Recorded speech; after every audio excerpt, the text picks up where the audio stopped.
Hi, I'm Jim with the Works Oil Channel. This is my wife's 2018 Subaru Forester, and in this video I'm changing the rear differential gear oil. You're supposed to check it at least every 30,000 miles, inspect it as they say. I'm definitely way overdue on it, and that's what I'm going to do in this video. We're going to get this job done. Changing the rear differential oil is a little easier than the front on this Subaru. The front is a little tighter to get underneath. I didn't need to jack up the rear. I was able to slip myself underneath far enough to be able to reach the rear differential. The front differential I'm going to be doing later. Got to get going on that one. It's way overdue as well, but it does have a little more involved. There's another plug you have to pull out to make sure when you put the fresh oil in, it drips out of a different hole to know that it's at the right level. So we'll be doing that in another video. I also use an old ratcheting torque wrench. So I basically relegated it to just a breaker bar, if you will. It's a breaker bar along with ratchet, which is a little better than my regular breaker bar because it's hard to sometimes get that in the right position in cramped quarters like when working underneath a vehicle. You don't want to drain the oil and then find out that you can't put any new oil in, so it's always good to make sure you can get the fill plug out first, then the drain plug.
Just flushing out the old stuff a little bit, just letting it drain out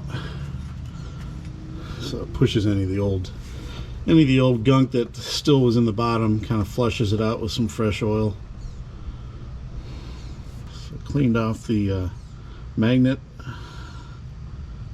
put our drain plug back in.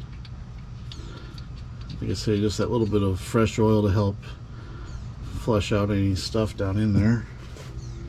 And I'm just gonna do this with feeling it. I don't really like to over torque these things.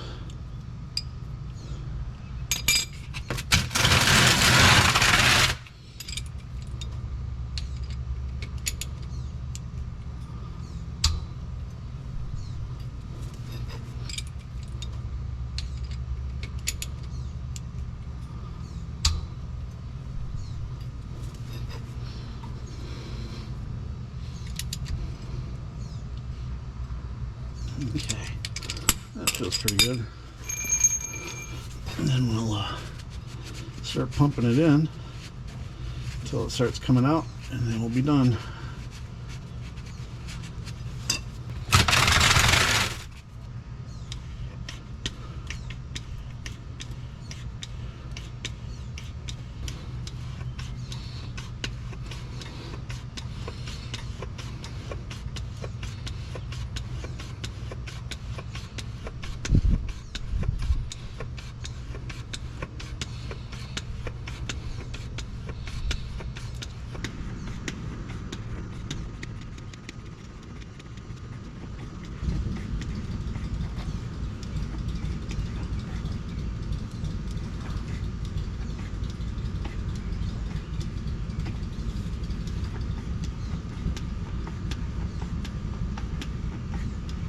we're just going to pump until we see it start to come out.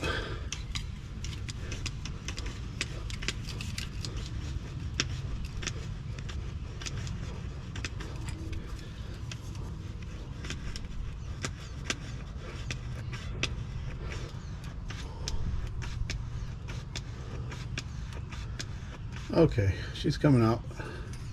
Okay, we'll get our fill plug. Make sure it's cleaned off. And I'm just gonna just wiping that away. It's so tight under here sometimes. It would be great to have a hoist at home where you could work without laying on your back, or I think that's every shade tree mechanic's dream. It's having a home hoist for your car. Make it a lot easier. Alright, just gonna snug that up. I'll come back and clean that up. Just want to move this out of the way a little bit.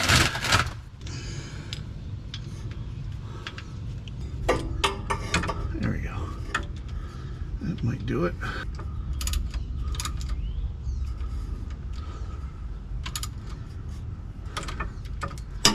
It's just a little tight in here for that muffler. Certainly wouldn't want to do it when the muffler's hot. I did run the car soon before changing the oil, just to make it a little more viscous. Alright, I think that's good enough. And then I'll wipe it up so that we can check for any leaks later on, so we know it wasn't just from residue.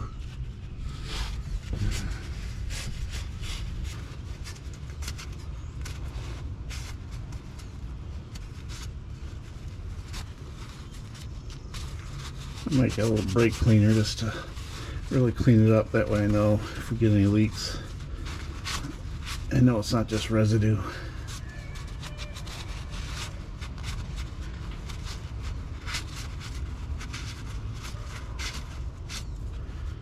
All right. I hope this helps you, and we'll see you in the next one. Thanks for tuning in.